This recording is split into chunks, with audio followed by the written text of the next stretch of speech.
welcome back to Capricorn TV live stream today. I'm going to be joined by my new co-hosts, Hilary Raimo. A little bit about Hilary before I introduced her. First got connected, first got aware of Hilary Raimo's radio show to our mutual friend Robert Boval. And as some of the listeners will know, that Hilary is already assimilated into the Capricorn Radio Network. So delighted to have Hilary aboard. But today we're going to join up for a couple of shows this week. Today is going to be a topic matter on twin flames and soulmates. And we're also going to do a show later on in the week with returning guest Barbara Han-Clow, which we've both interviewed separately. And I'll be looking forward to doing the joint show. I guess today's show is more of an expose and a redefinition of what twin flames and twin souls are. This is going to be great for me to do this because I haven't been able to get into some subject matter that I would normally do. And I used to do this on previous episodes with the previous co-host. So this is great to return to this today. So without further ado, let's bring on my lovely co-host from New York. Hi, Hilary. You're very welcome back to the show. Hi, James. Hi, everybody. It's so great to be here. I'm excited. Wow, me too. Hilary, here we are. We're going to join forces, and I like what we're going to do. We're going to do some shows as subject matter. We're going to do some shows as guests. Of course, you have your own shows too. You are a veteran of radio. Let's build a little bit for the audience. Tell us a little bit about you, why you do radio, Hilary, why you do the shows. Why do I do radio? Well, that's a great question. I started doing radio about a decade ago when I was on my spiritual path and, going along just great. And my teacher at the time said, go read all of David Icke's books. Wow. I said, what? And because it had come from her, I did, and I got through them. And by the time I was done with all of that information, I was so motivated, I guess, to do something that I was already writing books and doing a few other things and working as a Reiki healer and doing a lot of shamanic study at the time in my life. So basically what happened was I formulated a platform so that I could help in some way to distribute information that would help others who were finding themselves to the same kind of information. The conspiracy world is a very interesting maze of information, and what I wanted to do was help others, give them a way to navigate through the information, and I also wanted to leave it where people, I wanted to leave each of my shows in a happy place at the end. I didn't want people to feel like they're slimed. Oftentimes in those worlds, we get a lot of well-intended people who go out and do these kinds of things, but they don't necessarily wrap it up. It leaves people hanging. So I had a very clear intent when I started radio. I got on. My show was #1 on Achieve Radio for almost 9.5 of the 10 years. And I had a great time. It was fun. I ended up liking it. So that's how it started. Well, I look forward to the next 10 years at Capricorn Radio as well. I'm always interested in Hilary, and I'm always interested in why people does radio, because I just think there's a variety of people out there, and I think a lot of the time their heart and their insight is all in the right place, but there's all sorts of different star signs, there's different personalities, there's different ways of going about it. And I'm always intrigued in the person behind the radio, because it's a service and a duty, I think, that people in alternative radio or alternative subjects, or whether that's spirituality, consciousness, UFOs, ancient history, civilizations, origins, whatever this genre is. And I know you've covered all of that, Hilary, and that's admirable to be doing that for 10 years. I mean, you probably would have pioneered a lot of this stuff. But what I think is admirable is that, it's a sense of duty, and I don't see a lot of other hosts out there seeing it as a sense of duty, because it's providing content that's of worthy to people. That's the way I see it anyway. I agree. And we're responsible for the content that we put out no matter what we do. So if we're radio hosts or if we're something else, we have to be accountable for what we're doing. And I think we have a responsibility, and not everybody's called to do it. Radio is an interesting media. TV is an interesting media. I mean, we all have our choice of how we present what we know or information. I had a lot of great guests, and what I ended up doing was having a great, fantastic conversation once a week with pretty much anybody I wanted. So if I saw somebody's material out there floating around, or I heard them on another venue, oh, I would love to ask this person questions. And it became almost like another 10 years of personal spiritual experiences, because as you know, it's not very common that people get to go out and have conversations with some of these wonderful researchers and authors and healers and people who are doing great things in the world. I was very, very lucky and happy and content with that, and so it fit me and my personality really well. So I'm excited, and I'm excited here to be at Capricorn, and with you, James, and working on all of these new ways of being in the world. And you were the one that got me back on the air, because I stopped doing my run January of this year, and I completed it, and I completed it well and wrapped it up. And then I traveled for a bit and painted and was in my niche. And you said, Hillary, let's do a show. And I said, no. No, I don't want to go back on the air. I've completed my time, and after several wonderful, inspiring conversations, here I am. Yeah, and here we are. We're going to talk about subject matter today. Great that I get to do this, because I haven't done this in a while. And twin flames and soulmates, I think, is an important concept. I'll be honest with you, I'm a spiritual guy. However, I started doing radio for mostly history and origins, and like this quest that I'm on, and what's turned out from my personal hobby or personal life is now my career, and the radio and TV is just one extension of that as an author. But I wanted to provide content that was diverse, and I wanted to provide content that was what everybody was looking. I didn't want it to be my radio show about my subjects.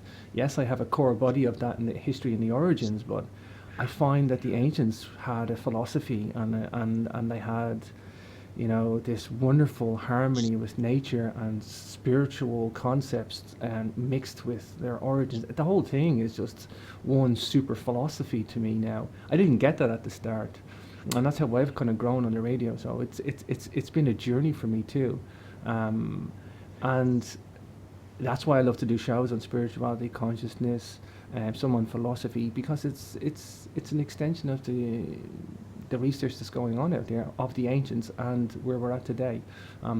I guess maybe tell me your definition of a twin flame or a soulmate, first of all, and I'll give you my Irish version, or if you want.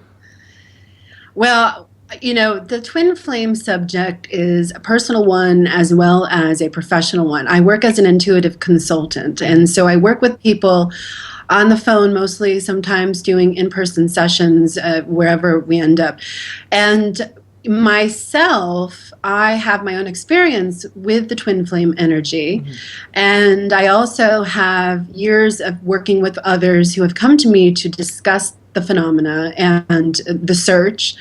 And a twin flame, what I would say a twin flame is now, is somebody who complements your energy so well that when you are in the same space as that person, there is a kind of harmonic resonance that happens that elevates the consciousness of both people.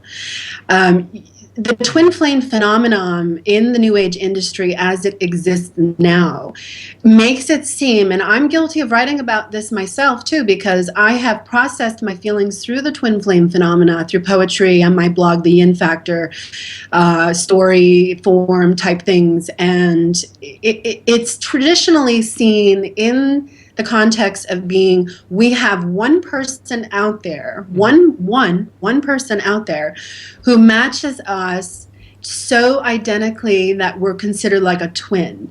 And the flame that is created between these two people is what the Gnostics, call that inner knowing kind of flame.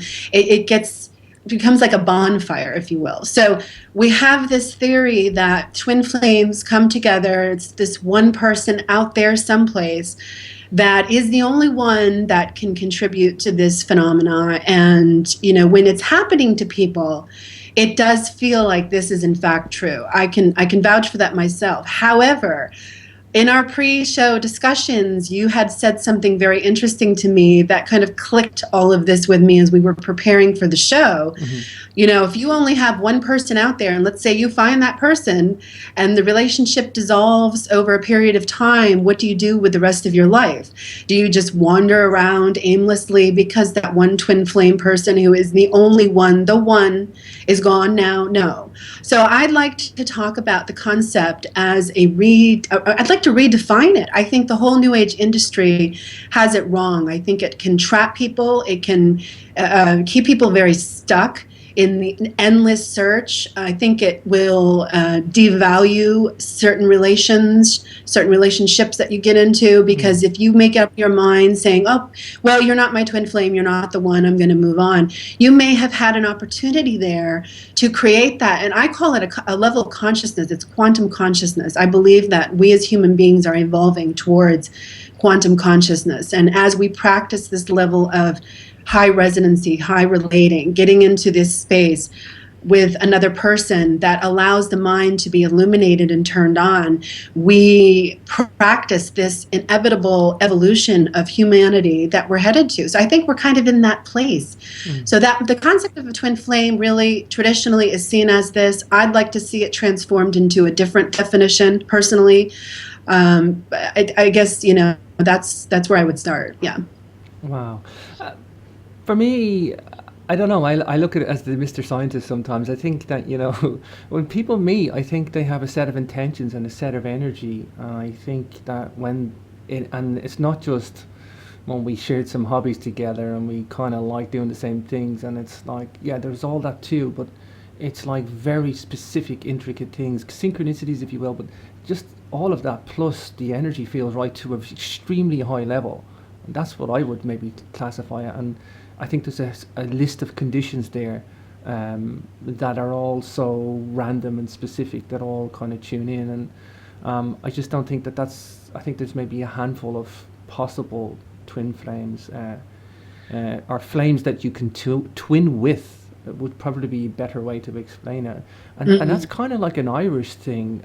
I mean, it's different for me because I know what you're talking about, and there's a whole New Age thing, that twin flames and incarnation, and it's an incarnation or reincarnation that you have met this person before, lifetimes ago or not. And I've had that feeling, and not necessarily whether I've been with somebody or not. And we don't actually differentiate in Ireland between a soul friend and a soul mate. It's the same thing. In Irish we call them it's anam cara. Anam is the Irish for soul, and Cara is the Irish for friend. There is no other term for soul mate, as in a physical mate that you will physically mate with as well. It's all the same thing, and it's the soul friendship is there first as the core body. If it becomes something else, then it becomes something else. So it's soul friends and soul mates is all the one type of philosophy, and it's. You ask Celtic people this, it seems to resonate with them. You say this to other people around the world, it's like an elusive concept. I mean, it's a divinity thing. We look at the whole earth as divinity. Ireland's a beautiful country, the landscape, you've seen it, you know that. It's like the rivers, the hills, the sea, the sky, all the animals, the forests, everything here is just, it's pretty much been unscathed, untapped since time immemorial. Apart from a couple of major cities on the east coast, the rest of Ireland is pretty rural and still as it looked, 5, 6, 7,000 years ago. And the ancients, they talk about these Gaelic, these soul friends, that you'll know them when you meet them because they just stand out a mile. And it's like you rediscover the person from this spiritual legacy that each other has. And it's an incredibly evolved concept. And a lot of Irish authors write about it to teach the rest of the world about this. And that's my idea of a soul friend or soul mate. It's based on a friendship first that may evolve. And I think you need to have that in any relationship. There's a friendship there. However, I mean, I like you say, and like I said before the show and pre-production, that I don't think you can, just write your rest of your life off because you think you found your soulmate and your soulmate's not there anymore. I think there's a searching that needs to happen, and I think there's a set of discoveries that you need to make before you know or recognize your soul friend. You can't just have this taught to you in a day and grow up as a child going, okay, I have a list of conditions for my soulmate now, and it's like, it doesn't work like that. You need to learn and grow and psychologically develop and realize all this. Hopefully, you do that very quickly and you don't have to waste your whole life doing that. But then that comes down to awareness, and I'll throw that back to you, Hilary. Yeah, I think it is about awareness. It's about, I mean, think about if past lives are real and we're going through this one, every single person that we have a heart soul connection to, whether we are friends or, lovers or partners, we have a bond. And so in our next life, I mean, we may recognize that in another incarnation, and we may not necessarily know exactly what it is right away, but it's a familiarity that happens when you are in that person's space again, that if you have learned to recognize that and to appreciate that and to honor that, you and both parties agree that that feeling is there. That's the other thing too, is that sometimes it may be one person recognizes it but the other person doesn't, and we need to be really careful about how we proceed with that, because we can't just rush in and say, hey, wait a minute, you're this, because there's a level of manipulation that can happen there, especially because some people's integrity is just not where it needs to be. And so we need to learn as individuals how to discern between this recognition, the soul recognition, the feelings that come with it. I mean, I have children, so my bond with my children is very, very strong. And so in my next life, if this is indeed how it works, then when I recognize my son in the next life, he may not be my son, but I may have this kind of soul recognition. And it may be unfamiliar to me at that point in time, but the feelings associated with it are very strong. And we need to be able to allow the procession of the revealing to take place, so that we can figure out what and where these feelings are coming from without jumping to conclusions or playing the doubt game or the fear or running away and saying, oh, I can't handle this. And that's what a lot of people do, honestly. Yeah. Now, 2015, everything is digital and virtual. My children are growing up in a world where relationships have to do, I met her on Instagram. I did this, I did that. I mean, I'm an adult in my 40s, and I look at the world now. I'm kind of the last of the generation where we would mail letters off to people and wait 2 weeks for a reply, and we had telephones stuck in the walls with big cords and we couldn't go anywhere. And our children, our generations underneath us, are learning a completely different way of connecting to other human beings that starts in a virtual world, most likely. So are we teaching our younger generations how to connect heart to heart in the real, tangible, knock on wood world? Or are we letting them get lost in fantasy? And fantasy is an interesting thing, because fantasy does not bring the reality of some of these deeper relations that we have the possibility of cultivating and bringing forward. So the twin flame phenomena is, it is what it is, but we have to be very careful not to get caught in this endless psychological search looking for this one ideal that we have. And in each moment that we have a relationship with somebody, it's about being mindful, being present, allowing whatever feelings of familiarity surface on both sides to be expressed. I mean, I've had these feelings arise with people that I'm not involved with romantically. And I was so thankful that at certain times, these people were open to discussing, just having a conversation about what this was.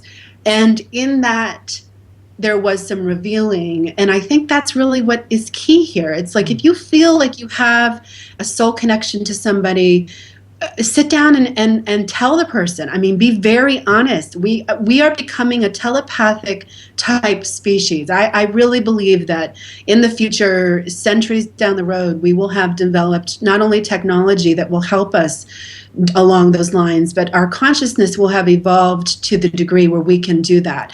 So what does that mean? It means you cannot say one thing and feel another. And I'm an empath, and I was born this way. I'm an empath.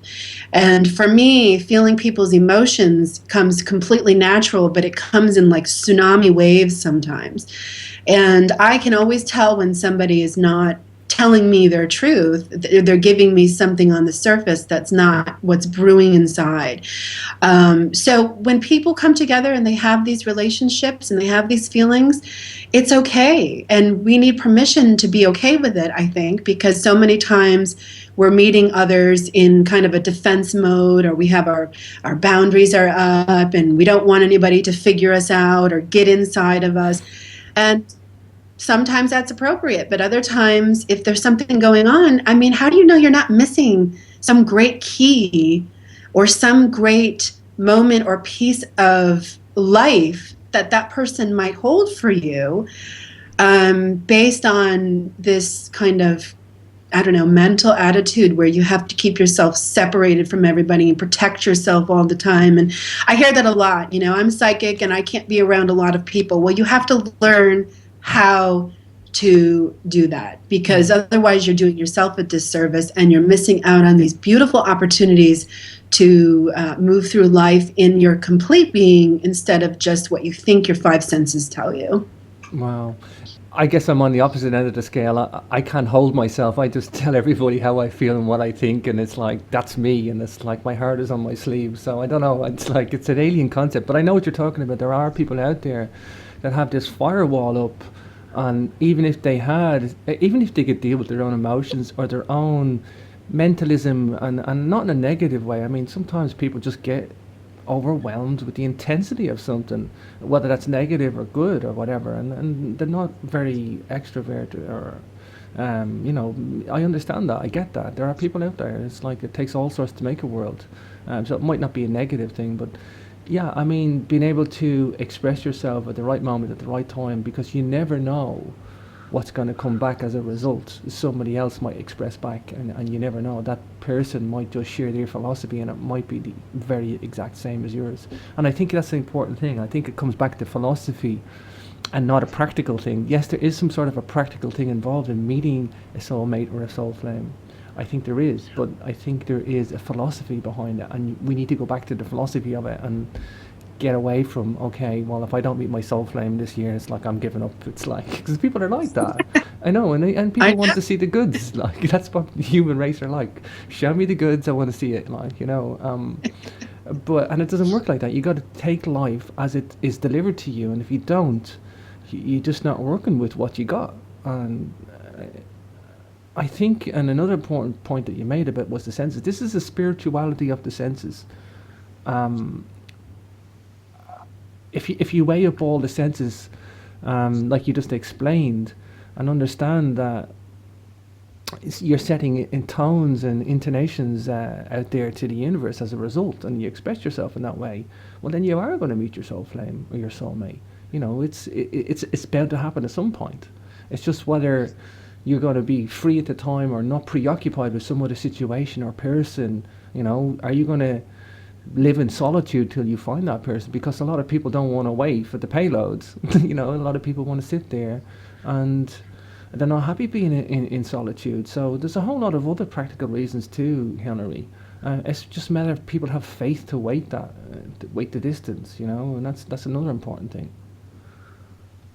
Yeah, I mean, I get it. It's just, I think the soulmate energy exists, and when we're in a relationship with somebody, it helps to practice that. And if you have moments of higher consciousness with your partner, it takes work. I mean, I think there's a misconception that when you meet your soulmate, you won't have to work at a relationship anymore. That you won't ever feel bad. That you will always have these grand, spontaneous, super moments that will take you to the stars and back. It also comes down to sexual energy, because when we engage sexually with our partners or with a partner, we're entering into a completely different realm where we are asked to, we are merging our energy fields in this way, and we don't do that with everybody. So I think the soulmate energy has the sexual element to it as well, mostly.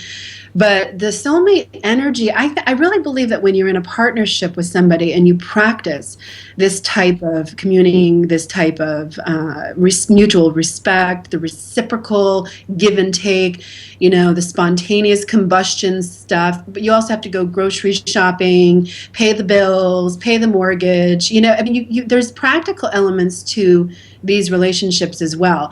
And in the New Age world, it seems to be sometimes an excuse not to be in a relationship with somebody. I've noticed that too. It's like, well, I believe we're all one, and I don't want to be with just one person. My love is so all over the place.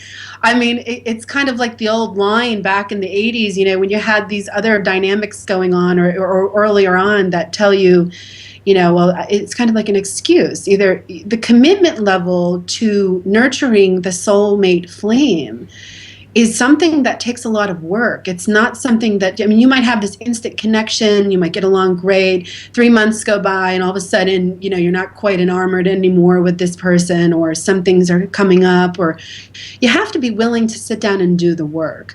And if you're not willing to sit down and do the work, then you're just not willing to do the work in a relationship. I don't think it's not so much that this person isn't your soulmate or isn't your twin flame. It's just that life itself gives us a set of circumstances, and how we navigate those circumstances and how we thrive within those circumstances depends on the purity of that emotional connection that you have with another person. Yeah, I'm just thinking about my parents. I watched them. I just see two soulmates there, and I feel very blessed that my parents are still together, and I grew up in a family that was very nurturing. However, I know they didn't have it easy, Hillary. They battled to be with each other. They went against sectarian communities. They went against both from different religions. I mean, they were made for each other. They were born to be with each other, and they're with each other 40 plus years now. And my father would lie down and die for her. He literally would. He would do it for his family too. He's an incredible, awesome guy, a very intelligent guy, very skill set second to none. Like, I mean, but that's the type of guy he is, and that's all he cares about is her and his immediate family, and providing and doing that in the most intelligent, spiritual, emotional way. And I'm just blessed to have him as a father. So. And she's just the same. I mean, they don't make a decision together, they don't make a decision without being together, and they don't make it, whether that's something small or it's like they almost have this, they live as one, like, type of thing, and it's beautiful to watch it. And I grew up watching it, and I kind of seen that as the norm, but I know that's not the world. I know that isn't the world, and. I just think it's a beautiful thing, and I feel blessed to have seen that on many different specific occasions. And I won't go into specifics, but I just know that energy is there, and it's possible. But then again, I mean, they grew up relatively close to each other. That's not always the case. I mean, you don't expect to grow up in the same neighborhood as your twin flame. It's not going to be that. If twin flames are incarnating here, and you haven't seen somebody in a few lifetimes, don't expect them to be incarnating to the same neighborhood as you, like, it doesn't necessarily work like that. I mean, they were like my mum and dad. They were 20 miles from each other, like, so. I mean, that's nothing really. It's nothing, So, distance is a thing, and then people, humans are creatures of convenience. They are creatures of routine as well, and they don't want to break from the norm, or they don't want to go search. And there is a search involved. There literally is. It's not a big search. It's a commitment to search, or it's a commitment. That's the way I see it. Maybe you don't agree with that, but I think there's a commitment to search, and there's a commitment for either at least a period of solitude while you search. I agree with that. I mean, there is a search, but people can become addicted to the search, and they become trapped in the search. And, your parents are a wonderful example of this phenomena, because in their next lives, they may not live 20 miles from each other, and they may feel that pull towards each other. And actually, this is an interesting thing, is that people who have been together, like your parents, for a long time, they die within the same time frames. My grandparents were much like your parents. They were together for over 50 years. And when my grandfather died, he was sick. We all knew he was passing. She died within 2 months, and she wasn't sick, and she had nothing. So we all say, oh, he came and got her. Because that's pretty much what it was. He came and got her, or something happened. It's I've heard a lot of that. That people who are together for long periods of time will cross over together within a few months of each other, because their souls are literally so connected. So it's like, do you develop this soulmate connection by being in that long-term physical presence? Is that what really determines being a soulmate? Because if we're dealing with past lives, then at some point we were physically close to this person for a very long period of time, perhaps. So it's like trying to study a science that overlays lifetimes, and it's hard because we don't really have the skills or the tools to do that necessarily. We can only speculate and make our intuitive hunches, come into play. But I don't know if the New Age industry has done service to others in the way that it's been presented, because it kind of keeps this lockdown on this ideal concept that may not be what we think it is. So I always encourage people to, act like everybody that you're in relationship with is your soulmate. Meet them on that plane, because what happens when you commune with somebody on that plane of, okay, you're my soulmate, you're here, you've showed up, you've stayed, we're doing the work, then you have a doorway or an opening into the human system that you do not normally access.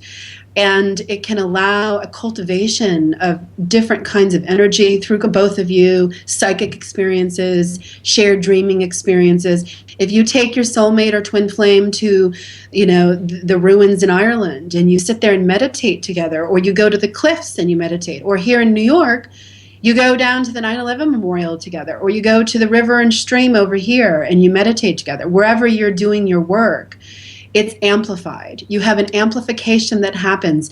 I'm not convinced that it has to be that one person, because I've had experiences personally myself where you can attain that level of consciousness with other people you're not necessarily in that relationship with.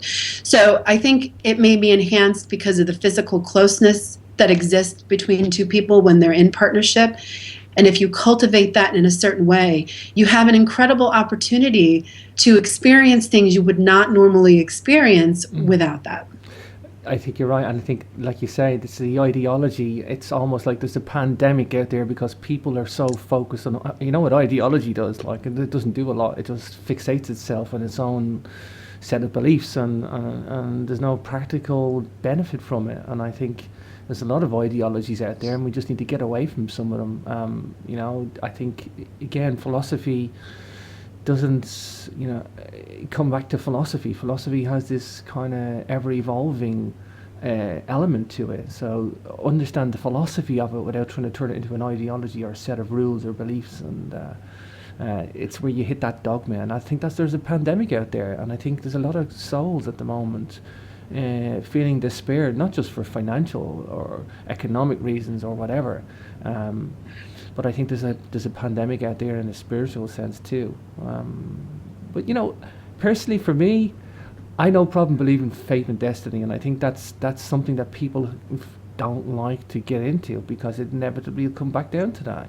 Are you meant to meet your soulmate then? Maybe you don't meet them this time. Maybe you have to wait another journey. Who knows? I mean, but what's wrong with a bit of fate and destiny? I like a bit of magic. If I didn't have a world without a bit of magic, I don't want to be here. Don't take my magic away. It's like, get into a little. I mean, Darwinian, I'm not interested. I don't want to know that we're all like little biological robots. I'm sorry. I never bought into it. I never will buy into it. I've always been on a little soul's journey, and I've known that my entire life. So you can give me Darwinian all you want, and it's just another religion anyway. But you know, this little bit of magic that we have in faith and destiny. I think I've seen too many things to me happen to me on my own personal journey that I'm like, oh, this has all been laid out for me. And I know in a physics sense that the past, the present, and the future all exist simultaneously. That's been proven. So it's like, well, am I just kind of reliving something here? I don't even know. I don't even try to process it anymore. I just enjoy the journey. And I always think that whether you meet your soul flame or twin flame or not, I think everybody's got their own journey on this path. And as you deviate from your path, which people do, I think you have a set of nodal points that you should check in. Like maybe you either have a kid, that would be maybe a nodal point, or maybe you don't have a kid, or maybe you do. Maybe you spiritually evolve. You hit a set of emotions to a certain way, or an event or something like that. I think there's a certain nodal points that you're supposed to hit on your soul's journey, achievements, if you will. And I think the more you deter from your path and don't follow it, the worse the event is that will drag you back to that path. And that's where people can either be reckless or live the perfect life, and it's like it's a meandering path. It's not necessarily a linear straight line. That's the way I've seen it. I've seen events prove themselves to me where, I mean, bizarre specific things, and that's the synchronicity again. I think them as just beautiful little checkpoints to say, you're on your soul's journey and you're heading the right way. So I no problem believing in fate and destiny, and I see the whole thing as one big soup of knowledge, Hilary. I know, and that's why I was excited to talk about this today, because it's a conversation that needs to happen. We're talking about it, and I hope what viewers are going to get from this conversation, this broadcast, is at least, if anything, a spark to have the conversation with the ones in your life now that you feel keep coming back into it for some reason. Synchronicity, I follow synchronicity. It's just the way I live now. And there is, for me, no way to deny the power of what synchronicity can lead to. I mean, there's power, there's love, there's so much there. And when you really just have given up the doubt and the skepticism, and you are in your true self, and you know yourself so well, your synchronicities are going to be different perhaps than my synchronicities. And when we come together and say, oh wow, it's the coming together that gives the confirmation that the synchronicities are real. And if we have problems coming together, we will lack those kind of aha moments, those inspirational epiphanies that happen when you come into relationship with others and you allow that to really reveal itself. I think all too common, there's this kind of doubt, this collective doubt that the intuitive world is real. A lot of women still have that, men still have it too. You, James, are an example of a man who's gotten over that, and I don't think you ever had that. I mean, well, I don't see that. I will say, in fairness, I mean, in my younger years, I mean, I was a little bit naive. I mean, most guys, and I don't mean to put guys down either. I'm a guy myself, obviously, but I think guys struggle with the conditional love aspect. I do. I did myself. It's like more so than women. Women can give unconditional love more so than men. It's just something that's our makeup. Women are more right-brained, men are more left-brained. It's not across the board. It doesn't mean all men struggle with conditional love or unconditional love. And it's like, I just think you need to hit that zone of unconditional love. Until you learn how to do that, I think men just mature that way a little bit slower. That's the nature of the duality of male versus female and the whole thing. And I think once you've hit that zone of unconditional love, you're going to go places. You're going to go seriously good places. And it's a hard thing to do. To do things for others without need or any conditions of a repercussion or anything, just do something for the good of it. I love doing random acts of kindness. I do it for a giggle and I do it for fun, just to see, and that's not even in a twin flame thing. I just do that as I just do these unconditional little acts of kindness. And I just like to see it because they go, oh, people get shocked. It's like, this shouldn't be. You're supposed to do something good and expect something in return. It's like, no, I don't care, whatever, you know. But it's just like, and I like to see it play out. And it's like, I muse at it, I should say. I muse at it. But it's something that I like and I like to be. Yeah, it's a difficult thing. It doesn't mean you don't. You switch your head on one day and you have this unconditional love and it's all hippy dippy ever after. It's something you need to follow, and don't fall prey to going back to a conditional love state, because you know, you like you say, just because you have met a twin flame or a twin soul, doesn't mean you don't have to stop working on it. You know, it doesn't mean it's game up now. Just put your feet back and watch the telly for the rest of your life. It's like. I think we've also seen very clearly the construct of marriage as it is currently on the planet, or the construct of what relationships we're taught relationships are, is outdated. And here's why. Because I've seen so many people who have had opportunities, and I've done this myself in my earlier years before it clicked for me, where you are in a relationship with somebody and somebody of the opposite sex comes into your life, and it's immediate guard up because you don't want your partner to get upset or jealous, or there may already be that construct in the relationship, so you put the wall down, you don't allow yourself to connect. How do you know that's not your child from a past life? How do you know that's not mom who's passed on? How do you really know until you allow yourself? I mean, we really have to get past these ingrained, I don't know, boundaries, I guess you could call them, where people just cannot handle, you know, that kind of influx into the relationship. They're threatened by it. They feel insecure for whatever reason. So it's really also becomes a topic of healing that, whatever you want to call that. I mean, it's like a cesspool for some relationships. It's like you can't, you know, I get talked to about that all the time. You can't just love everybody, Hillary. And I go, why not? Why can't we just love everybody? Because if you're coming into my space right now today, you know, if somebody calls me up or stops over at my home, I stop and I pay attention, because this person speaking of fate and destiny, how do you know that the fate and destiny that's arrived on your doorstep literally isn't some powerful, profound, synchronistic message that you need to have? So if you're following synchronicity and you're living your life accordingly, and then when relationships come into it, you need to understand how to balance that, how to keep it healthy, how to allow both people in the relationship to explore these kinds of synchronicities. Because you know what? We have all maybe perhaps bumped into each other in a past life. I don't believe anybody really comes into my life without having some kind of, you know, previous connection, because it's familiar. There's something familiar in the energy. So yeah, I think that it's also a product. Our current day structure of relationships is a product of our conditioning, whether it's through the church, through religion, through culture. You know, here in the United States, it's a little bit different. I don't know about Ireland, but I mean, I've seen it all over the world in different places I've traveled. People will kind of shut down. No, you know, this is my partner. That, you know, don't talk to me. Why? Why don't talk to you? Why is it an automatic wall? Right. So I think that we really have to recondition ourselves to understand that relationships are for a reason, connections are for a reason, and if your partner has something come into their lives, or you have something coming into your lives, you need to honor and respect and let that person figure out what that is. What do you think?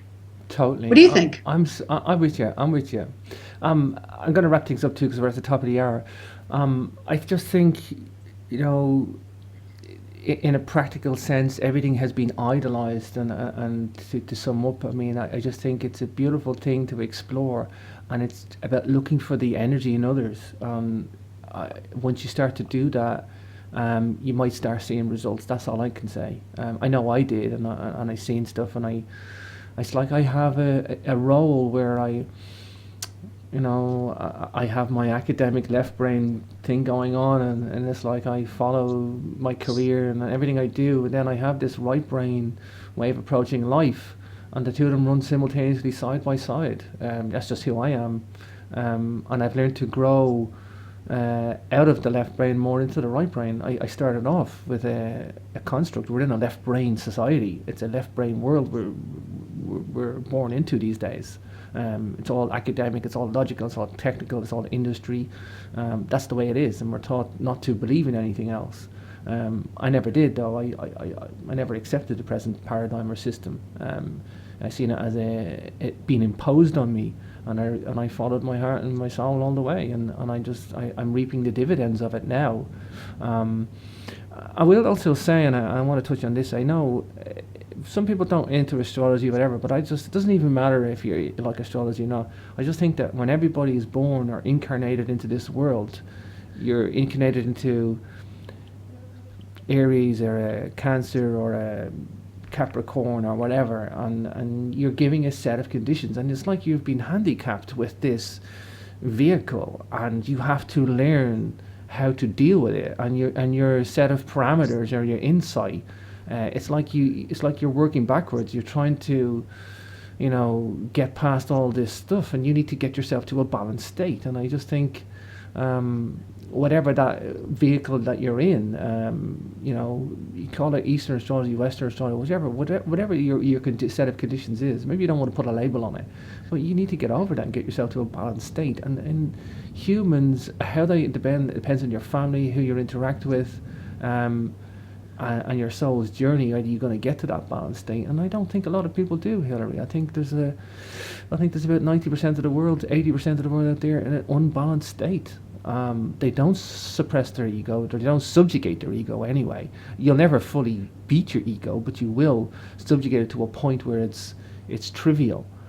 And hopefully you do that earlier on, and then you rise above it. I mean, honestly, I have a brother. He's a degenerate. He's just an egomaniac, and I detest him at times, and I love him as well.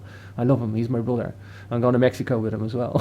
It's like, but he's just like, I watch him do this, and I just watch him revert to this degenerative state of his ego sometimes, and it's a difficult thing, and people are difficult. But I just can only say to people, try and subjugate your ego. At whatever stage you are in your life, try and work with yourself and look for the energy in others. That's all I can say. Yeah. Well, I know we're getting ready to close it down, but I want to also touch on a couple other things. It's also really important for people to remember that if you feel these twin flame emotions for another person, you should ask permission to explore them with that other person if that other person is not giving you the same clues that they're feeling that. It's really important, the reciprocal nature that takes place and needs to be respected, and boundaries need to be put into place to some degree. But if you're having feelings of familiarity with somebody, speaking your truth, coming out, not everybody wears their heart on a sleeve. So it's work to get that out, because people fear rejection, or people fear looking a certain way, or whatever it is. Forget it. Just do it. There's no reason to be afraid. I just did a teleconference with NASA physicist Tom Campbell that's going to be released soon, and we had an interesting conversation. He talked about the ability to clear your thoughts as probably one of the most important practices that we can do as human beings throughout our life. The better we are at clearing our thoughts and not being thinking species, but more feeling species, will help us engage these kind of energies in a more authentic way, so that we can be honest with ourselves and also the people that we're engaged with. I really like that. I also want to encourage people that, a good practice to practice this reciprocal communion is to go out into nature. I mean, literally sit down in a garden and meditate and feel the life around you. We have human beings and today have this thing that goes through the collective that has to do with nature not being alive. And we partner with nature. We partner with plants. We partner with animals. I mean, we're not just talking about human beings. We're talking about everything that's alive, and everything is alive. We're taught that inanimate objects don't have life, that they're not alive like we are, that they don't have consciousness. But every shaman that I have ever known or worked with has taught the exact opposite, that nature is alive, that we can have reciprocal relationships with it, that they understood and knew that the medicine plants that open up consciousness, when you ingest them, they knew the inside study, what the cells looked like. I mean, they were taught the uses from the plants themselves. So I believe that we, in some cases, have, yes, we've moved forward in grand strides technologically as a species, but in other ways, we've lost a lot of ground with being able to facilitate these kinds of connections with all living things. So it's important to remember that if you want to practice what it's like to be with your twin flame or soulmate, go out and start falling in love with a plant. Sit next to a plant, sit next to a rose bush and meditate with the roses and see what they teach you. It's quite phenomenal, and it's hopeful. There's hope in that. This is not a hopeless situation. This is not, go hide your feelings because you're not used to expressing them, or you're afraid to share them because of whatever. Just lose your thoughts, lose your insecurities, work on yourself, bring it home, and realize that no matter what, you are already complete coming into any relationship. And anybody worthy of that reciprocal relationship will honor you, will respect you, it'll be mutual, and together you grow, and together your heart beats, and that's what creates that diffraction of energy that goes out to the surrounding world and inspires others to do the same. Wow, Hilary, well, I'm going to leave it on that positive note. Hilary, we have a show later on in the week. Barbara Han-Clow. Looking forward to this book, The Ruby Crystal, I believe. I have a copy of it there. But we're going to talk later on in the week anyway for an interview with a super exciting guest. But Hilary, great to have you today. Looking forward to getting more of your shows on the network, and great to connect. Thank you so much, James. Thanks, everybody. See you soon.